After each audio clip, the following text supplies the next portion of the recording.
नमस्कार, स्वागत है आपका खबरों का पंचनामा में। मैं हूं आपके साथ खुशबू। हम लेकर आए हैं देश और दुनिया की 5 बड़ी खबरें, जिस पर चर्चा के लिए हमारे साथ स्टूडियो में मौजूद हैं कैपिटल टीवी के editor in chief doctor Manish Kumar. Doctor साहब, बहुत बहुत स्वागत है आपका। धन्यवाद। सबसे पहले बात करते हैं, प्रधानमंत्री मोदी ने दी तालिबान को चेतावनी, कहा आतंक के जरिए साम्राज्य खड़ा करने वालों का अस्तित्व स्थायी नहीं हो सकता। ओवैसी का मोदी सरकार पर निशाना, कहा यहां महिलाओं पर होते हैं जुल्म, लेकिन इनको अफगानिस्तान की है चिंता। केंद्र सरकार के खिलाफ सोनिया गांधी ने बुलाई 15 दलों की बैठक, आप और बसपा को न्योता नहीं। अफगानिस्तान में तालिबान के खिलाफ बढ़ा विरोध, नाटो ने बुलाई बड़ी बैठक, अमेरिका ने किया 7,000 लोगों को एयरलिफ्ट। और तालिबान के आतंकियों के हाथ कैसे आए अमेरिकी सैन्य हथियार, राष्ट्रपति जो बाइडेन से सेनेटर्स ने मांगा जवाब।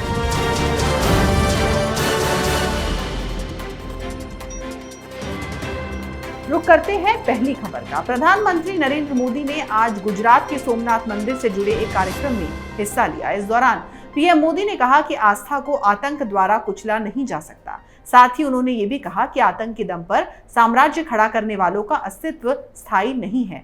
पीएम मोदी के इस कथन को अफगानिस्तान में जारी हलचल से जोड़कर देखा जा रहा है, जहां सीधा तालिबान को संदेश दिया गया है। साथ ही पीएम मोदी ने यह भी कहा कि सोमनाथ मंदिर को कई बार तोड़ा गया, इसे निशाना बनाया गया, लेकिन हर बार ये मंदिर खड़ा हो जाता है और दुनिया के लिए ये सबसे बड़ा उदाहरण है। पीएम मोदी ने आगे अपने संबोधन में कहा, जो तोड़ने वाली शक्तियां हैं, जो आतंक के बलबूते साम्राज्य खड़ा करने वाली सोच है, वो किसी कालखंड में कुछ समय के लिए भले ही हावी हो जाए, लेकिन उसका अस्तित्व कभी भी स्थायी नहीं होता।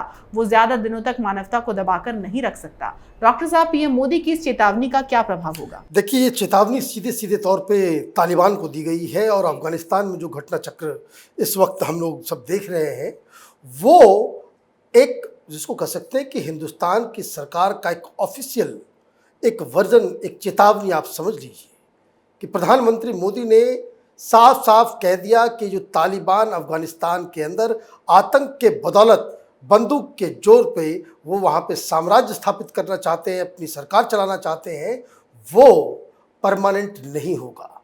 मतलब ये भारत तालिबान के साथ उस तरह के समझौते नहीं करेगा जो पिछली बार कांग्रेस और दूसरे पार्टियों की सरकार ने पिछली बार की थी।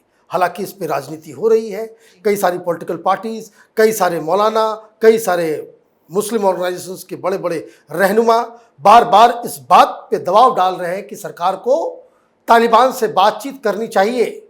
लेकिन आज के इस बयान से सरकार ने अपनी पोजीशन बिल्कुल ही क्लियर कर दी है कि एक, कि तालिबान का शासन वहाँ पे परमानेंट नहीं रहने वाला है। दूसरी बात ये कि सरकार वो तालिबान को रिकॉग्नाइज नहीं करने वाली है।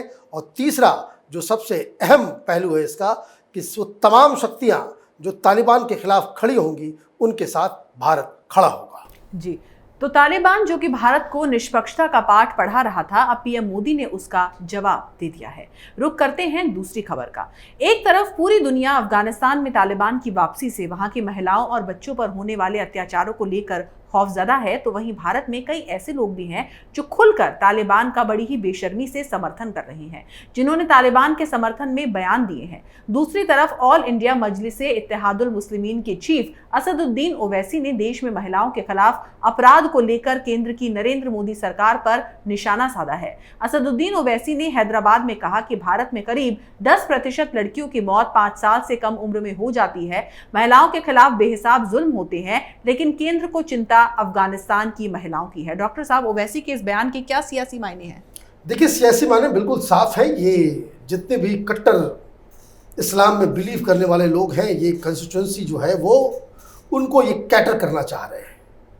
तालिबान का रिश्ता देवबंद स्कूल से है, देवबंदी मदरसे से ही पढ़ के ये तालिबानी लड़ाके आतंकी जो है वो निकलते हैं। साथ ही साथ आपने सुना होगा देवबंद के जो करता धरता है मदनी, ये जो दोनों मदनी हैं, असद मदनी और महमूद मदनी, ये दोनों ही लगातार सरकार के ऊपर दबाव डाल रहे हैं। शफीकुर रहमान समाजवादी पार्टी के एक लीडर हैं, कांग्रेस पार्टी के भी कई सारे लोगों ने कह दिया कि तालिबान से बातचीत करनी चाहिए। इन लोगों को ये लगता है कि तालिबान के समर्थन में बयान दे करके वो हिंदुस्तान के मुसलमानों का वोट जीत सकते हैं, ये इनकी कल्पना है। अब कितनी सच्चाई है कितनी नहीं है, ये तो मुस्लिम समाज के अंदर से कोई इस तरह का रिएक्शन आ नहीं रहा तालिबान को लेकर के। सोशल मीडिया में कई सारे लोग सेलिब्रेट कर रहे हैं, लेकिन हकीकत यही है, आतंकी चाहे वो अफगानिस्तान में हो, पाकिस्तान में हो, बांग्लादेश में हो या हिंदुस्तान में हो, एक आतंकी आतंकी ही होगा। और सरकार ने जो पोजीशन लिया है कि तालिबान के साथ वो कोई रास्ता नहीं रखने वाले हैं और तालिबान के खात्मे में सरकार अपनी एक भूमिका एक ग्लोबल लीडर की निभाने वाली है, उससे इन लोगों को तो झटका लगेगा ही। लेकिन जहाँ तक आपने सियासी मतलब आपने निकाला है, ये भारतीय जनता पार्टी के लिए बड़ा ही बेहतर और अच्छा मुद्दा है कि जिसको भुना करके वो यूपी के चुनाव में और जहाँ जहाँ वो चुनाव होने वाले हैं वहाँ जाकर के ये कह सकेंगे कि जो तथाकथित सेकुलर पार्टियाँ हैं, ये दरअसल सेकुलरिज्म नहीं बल्कि तालिबान के समर्थन में खड़ी होने वाली पार्टियां हैं और भारतीय जनता पार्टी और उसकी सरकार तालिबान के खिलाफ है। तो फायदा इसमें भारतीय जनता पार्टी को ही होने वाला है। जी, तो चलिए ओवैसी की ये बात मान भी लेते हैं कि भारत को अफगानिस्तान की महिलाओं की चिंता है, लेकिन ओवैसी जी जिस तरीके से आपने बयान दिया है उससे तो यही लगता है कि आपको ना तो भारत की महिलाओं की चिंता है और ना ही अफगानिस्तान की, आपको सिर्फ अपनी राजनीति की चिंता है। अब रुख करते हैं तीसरी खबर का। केंद्र के खिलाफ विपक्षी एकजुटता दिखाने के लिए आज कांग्रेस की अंतरिम अध्यक्ष सोनिया गांधी के नेतृत्व में बैठक बुलाई गई। बैठक में 15 दल शामिल हुए। बैठक शाम 5 बजे वर्चुअल तौर पर आयोजित हुई। बंगाल की मुख्यमंत्री ममता बनर्जी, तमिलनाडु के सीएम एमके स्टालिन, महाराष्ट्र के सीएम उद्धव ठाकरे, एनसीपी प्रमुख शरद पवार समेत विपक्षी दलों के बड़े नेता इस बैठक में शामिल हुए। आम आदमी पार्टी को इस बैठक के लिए न्योता नहीं दिया गया था। हालांकि चौंकाने वाली बात ये रही कि समाजवादी पार्टी ने बैठक से दूरी बनाए रखी। 15 दलों में Congress, TMC, NCP, DMK, Shiv Sena, JMM, CPI, CPM, NC, RJD, AIUDF आदि के नेता शामिल हुए। बैठक का उद्देश्य संसद के हाल ही में संपन्न मॉनसून सत्र के बाद विपक्षी एकता को और ज्यादा मजबूत करना था। डॉक्टर साहब, इस बैठक से क्या वाकई विपक्ष एकजुट हो पाएगा या फिर ये भी फेल हो जाएगी राहुल गांधी की ब्रेकफास्ट मीटिंग की तरह? देखिए, ये दरअसल कुछ नहीं है, ये मीडिया में विपक्षी एकता का ढिंढोरा पीटा जा रहा है। ये तो यूपीए है जी, यूपीए की चेयरमैन सोनिया गांधी है जी। तो यूपीए की मीटिंग हो रही है, इसमें विपक्षी एकता और इतनी बड़ी बड़ी बातें, क्या मतलब है? कोई माने मतलब नहीं है इसके। लेकिन चलिए यही नैरेटिव पे चलते हैं कि भाई विपक्षी एकता के लिए ये काम किया गया, तो अचानक से सोनिया गांधी इतनी एक्टिव क्यों हो गई, ये भी समझने वाली बात है। वो तो बीमार है, वो तो प्रचार के लिए जाती नहीं, मीटिंग के लिए जाती नहीं। उनकी तबीयत की वजह से कांग्रेस पार्टी के अंदर में ये डिमांड हो रहा है कि कांग्रेस पार्टी को एक परमानेंट डायनेमिक एक्टिव प्रेसिडेंट चाहिए। अभी वो इंटरिम प्रेसिडेंट बनी हुई है। तो ये कहानी कुछ और है, बताई कुछ और जा रही है। दरअसल जब से ये जो बंगाल का चुनाव खत्म हुआ और ममता बनर्जी ने दिल्ली आकर के ये कह दिया कि हम भी हैं लाइन में, 2024 में मोदी वर्सेस ममता बनर्जी होगा, अब कांग्रेस पार्टी की चिंता बढ़ गई। तो कांग्रेस पार्टी ने यह सोचा कि अगर ममता बनर्जी अगर विपक्षी को, सारे विपक्ष की पार्टियों को अगर लीड करने लग जाएगी तो कांग्रेस पार्टी क्या करेगी? वो झुंझुना तो बजाएगी नहीं, सबसे बड़ी पार्टी है और उनके सामने एक रीजनल, एक पश्चिम बंगाल की पार्टी इस तरह के ख्वाब को अगर देख रही है तो उसको इमीडिएटली सॉर्ट आउट करना है। इसलिए अचानक से राहुल गांधी एक्टिव हुए, वो ट्रैक्टर और फिर वो सारे तमाशेबाजी जो है वो शुरू हुई। कॉन्स्टिट्यूशन क्लब में ब्रेकफास्ट मीटिंग बुलाया गया तो मालूम चला कि भाई ज़्यादा लोग नहीं आए। लेकिन जो कांग्रेस पार्टी के अंदर जो एक अलग विरोध चल रहा है, कपिल सिब्बल एंड गैंग, वो जो G23 का, उन्होंने डिनर पार्टी बुला ली तो उसमें ज़्यादा बड़े बड़े लोग आ गए। तो सोनिया गांधी को लगा कि अगर ये मौका अगर वो गंवा देती है तो जो विपक्ष के अंदर जो गांधी परिवार का जो रोल है वो खत्म हो जाएगा, धूमिल हो जाएगा फिर कांग्रेस पार्टी को कोई सीरियसली लेगा ही नहीं। इसलिए सोनिया गांधी को कूद के आना पड़ा। अब सारे लोग मीडिया में बता रहे हैं, बड़े बड़े पॉलिटिकल पंडित, कि जो मानसून सत्र के अंदर जो हुआ, जो मजबूती, जो आपने बात बताई, भाई आपने क्या हासिल कर लिया? हंगामा किया, पब्लिक की नजरों में गिरे, कोई काम रुका क्या? सरकार तो अपना काम करती रही। क्या जो कृषि कानून जो 3 जिसको लेकर के राहुल गांधी इतना बवाल मचा रहे थे, उसमें कोई परिवर्तन आया सरकार के पोजीशन में? नहीं आया। पेगासस के मामले में कुछ आगे कुछ हुआ? कोई जेपीसी बनी? नहीं बनी। आप हल्ला मचाने के अलावा आपने मानसून सत्र में और कुछ नहीं किया। चिंता इस बात की विपक्ष को होनी चाहिए कि किस तरीके से वो जनता की नजरों में अपनी क्रेडिबिलिटी को मजबूत कर सके। हो रहा है उल्टा। मीटिंग करते हैं ये और क्रेडिबिलिटी बढ़ रही है प्रधानमंत्री मोदी की। जी, तो कांग्रेस तो अंदर खाने खुद ही एकजुट नहीं है, वो दूसरी पार्टियों के साथ मिलकर क्या एकजुटता दिखाएगी। अब बात करते हैं चौथी खबर की। अफगानिस्तान पर तालिबान के कब्जे के बाद वहां के हालात तेजी से बदल रहे हैं। इस बीच दहशत में वहां के लोगों में आक्रोश फूटने लगा है। उसके खिलाफ विरोध प्रदर्शन का दायरा बढ़ रहा है और लोग खुलकर तालिबान को चुनौती दे रहे हैं। अफगानिस्तान के स्वाधीनता दिवस पर राजधानी काबुल समेत कई शहरों में लोग राष्ट्रीय ध्वज लेकर तालिबान के खिलाफ बाहर निकले, उसके खिलाफ प्रदर्शन किए और कुछ जगहों पर तालिबानी झंडे को फाड़कर फेंक दिया गया। इस दौरान तालिबान आतंकियों की गोलीबारी में कई लोगों की मौत होने की भी खबर है। अफगानिस्तान में पैदा हुए गंभीर संकट को लेकर नाटो ने आपातकालीन बैठक बुलाई। इस अहम बैठक में वहां के हालात को लेकर विचार हुआ। वहीं नाटो के महासचिव जेंस स्टोल्टनबर्ग ने 30 देशों के सैन्य गठबंधन के विदेश मंत्रियों की आपातकालीन बैठक की अध्यक्षता की, जिसमें अफगानिस्तान पर मुख्य रूप से चर्चा हुई। अमेरिकी राष्ट्रपति जो बाइडेन ने वादा किया है कि वो उन 22,000 अफगानों को अफगानिस्तान से सुरक्षित एयरलिफ्ट करेंगे जो खतरा उठाकर अब तक अमेरिकी सरकार की मदद करते आए हैं। इनमें से बहुत से अफगान नागरिक तालिबानी रुकावटों के कारण प्रांतों में ही फंसे हुए हैं और अभी भी काबुल तक नहीं पहुंच पाए हैं। डॉक्टर साहब, विरोध की चिंगारी किस तरीके से आग बनकर बरसेगी?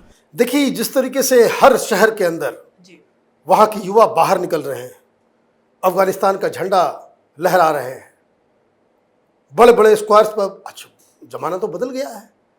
तालिबान को यह समझ में नहीं आया हुआ कि भाई ये 1995 नहीं, 2021 है। सोशल मीडिया बड़ा एक्टिव है, वहाँ के यूथ के पास सेल फोन है, हर जगह का वीडियो, हर तरह के काम आपके जो है पूरी दुनिया में वो मिनटों में वो फ्लैश हो जाता है। अब दिक्कत क्या है कि तालिबान की मुसीबत जो सिर्फ विरोध से ही नहीं है, इस तरह की तस्वीरें सोशल मीडिया में आती है तो और भी जो लोग जो चुप बैठे हुए हैं, ये चेन रिएक्शन की तरह होता है। और जो हाल में जितने भी जो मूवमेंट्स हुए हैं उसमें सोशल मीडिया का बहुत बड़ा रोल रहा है। यहाँ तो तालिबान के पास पैसे नहीं हैं, सरकार चलाने के लिए, सैलरी देने के लिए पैसे नहीं है, बिजनेस खत्म, सब कुछ खत्म, इंपोर्ट एक्सपोर्ट ये भी बंद, जो वित्तीय सहायता अलग अलग देशों से मिलते थे वो भी बंद, वर्ल्ड बैंक, IMF वो भी बंद, पैसे है नहीं। तो ऐसे में जब लोगों के पेट में खाना नहीं जाएगा, जब नौकरी नहीं रहेगी, तो विरोध तो होगा ही। तो एक तो वो विरोध का कारण वो है। दूसरा, नदर्न अलायंस में ऑलरेडी बहुत सारे लोग इकट्ठा हो रहे हैं, 20,000 के आसपास लोग वहाँ पे जमा हो गए जो तालिबान के साथ 2-2 हाथ करना चाहते हैं। लेकिन इन सब से कहीं ज़्यादा प्रॉब्लम ये जो सोशल मीडिया में जिस तरह का इमेज तालिबान के रिजीम के बारे में बन रहा है, उससे सबसे बड़ी दिक्कत ये होगी कि चाहे वो पाकिस्तान हो, चाहे वो रसिया हो, चाहे वो चीन हो, चाहे वो टर्की हो, वो तमाम लोग, वो तमाम सरकारें जो तालिबान को मदद करना भी चाहेंगी, वो इस तरह के पब्लिक ओपिनियन के बीच, इस तरह के सोशल मीडिया के कैंपेन के बाद वो मदद नहीं कर पाएंगे, क्योंकि वो फिर पूरी दुनिया के सामने एक विलन की तरह पेश आएंगे। तो ये तालिबान ने बिना लड़ाई लड़े, बिना गोली चलाए काबुल पे तो कब्जा कर लिया, लेकिन वहाँ पे टिके रहना बहुत बड़ी मुश्किल, जो कह सकते हैं कि नामुमकिन सा टास्क दिख रहा है। जी, तो सच हमेशा बुराई से बड़ा होता है। तो और जिस तरीके से कई देश जो हैं वो तालिबान की मदद करना चाहते हैं, लेकिन जैसा कि डॉक्टर साहब ने बताया वो इसमें सफल नहीं हो पाएंगे। अब रुक करते हैं आखिरी खबर का। रिपब्लिकन पार्टी के 24 से ज्यादा सीनेटर्स ने अफगानिस्तान में अमेरिकी सेना के उपकरण तालिबान के हाथ लगने को लेकर जो बाइडेन प्रशासन से बृहस्पतिवार को जवाब मांगा। रिपब्लिकन सांसदों ने रक्षा मंत्री लॉयड ऑस्टिन को लिखे पत्र में कहा, जैसा कि हमने अफगानिस्तान में तालिबान के सत्ता पर कब्जा जमाने पर वहां से आ रही तस्वीरें देखी तो हम ये देखकर बेहद डर गए कि UH-60 ब्लैक हॉक समेत अमेरिका के कई उपकरण तालिबान के हाथ लग गए हैं। पत्र में सीनेटर बिल क्लासिडी, मार्को रूबियो और 23 रिपब्लिकन सांसदों ने बाइडेन प्रशासन से करदाताओं के पैसे से खरीदे जाने वाले अमेरिकी सैन्य उपकरणों का हिसाब मांगा जो तालिबान के हाथ लगे हो सकते हैं। सीनेटर्स ने लिखा, यह अनुचित है कि अमेरिकी करदाताओं के पैसों से खरीदे जाने वाले उच्च तकनीक वाले सैन्य उपकरण तालिबान और उनके आतंकवादी सहयोगियों के हाथ लग गए। अफगानिस्तान से सेना की वापसी की घोषणा करने से पहले अमेरिका के रक्षा मंत्रालय की शीर्ष प्राथमिकताओं में अमेरिकी संपत्ति की रक्षा करना भी होना चाहिए था। ऑस्टिन को लिखे अपने पत्र में उन्होंने पिछले साल अफगान सशस्त्र बलों को प्रदान किए गए सैन्य उपकरणों का पूरा विवरण मांगा। डॉक्टर साहब क्या कहेंगे इस पर आप? देखिए, जो 60 ब्लैक हॉक्स जो हैं ये बहुत ही जिसको अत्याधुनिक हेलीकॉप्टर्स हैं, 60 की संख्या में है। मुझे नहीं लगता है कि देश दुनिया भर में किसी मुल्क के पास, मैंने कम से कम 100-150 मुल्क के पास तो ये सुविधाएं नहीं होगी। और ये किसके पास चला गया? तालिबान के पास। कुछ खबर ये भी आई थी कि बहुत सारे जो अत्याधुनिक वेपन्स थे वो पाकिस्तान आया है। 4 ट्रक में भर के इसको पाकिस्तान भेजा गया। क्यों भेजा गया? कई सारे एंटी एयरक्राफ्ट गन्स, इस मसले पे तो राष्ट्रपति के खिलाफ इंपीचमेंट लेके आना चाहिए, क्योंकि मसला सिर्फ वेपन का नहीं है। ये सारे वेपन्स ऐसे हैं जो पाकिस्तान जाएंगे, पाकिस्तान से ये चीन पे चला जाएगा। वेपन का डिजाइन, अब आप समझिए, जिस जनरेशन के वेपन्स का इस्तेमाल जो फ्रंट लाइन अमेरिकन सैनिक कर रहे हैं, उसका पूरा डिजाइन चीन के पास चला जाएगा, रूस के पास चला जाएगा, पाकिस्तान के पास चला जाएगा। ये सब तो रोग स्टेट्स हैं। कल यही हथियार इसका डुप्लीकेट बना करके इससे ज़्यादा बेहतर उसी तरीके का वो आतंकवादी संगठनों के पास चला जाएगा। अब ये सारे AK-47 कहाँ से आता है? ये जो AK-47 इस्तेमाल करता है ये तालिबान वाले, ये कहाँ से आ रहे हैं? AK-47 चीन में बनता है और चीन से वो पूरी सप्लाई हो रही है। तो ये एक बहुत ही सीरियस मसला है। और कई सारे एयरक्राफ्ट्स भी तालिबान के पास पहुंच गए। तो सबसे पहला काम अमेरिका को तो ये करना चाहिए कि जितने भी इस तरह के नोन बंकर्स हैं, हवाई पट्टी हैं, जिनको आप सैटेलाइट के जरिए ट्रैक कर सकते हैं, उन सब जगहों पे तो बमबारी करके एक भी एयरफील्ड तालिबान इस्तेमाल ना कर सके, इसकी व्यवस्था होनी चाहिए। अदरवाइज आगे आने वाले दिनों में ये तालिबान बहुत बड़ी मुश्किल खड़ी कर सकता है। जी डॉक्टर साहब, बहुत बहुत धन्यवाद इस तमाम जानकारी के लिए। धन्यवाद। तो खबरों का पंचनामा में आज के लिए बस इतना ही। देश विदेश की तमाम खबरों के लिए आप देखते रहिए कैपिटल टीवी। हमें लाइक करें, शेयर करें और कैपिटल टीवी को सब्सक्राइब करें। नमस्कार।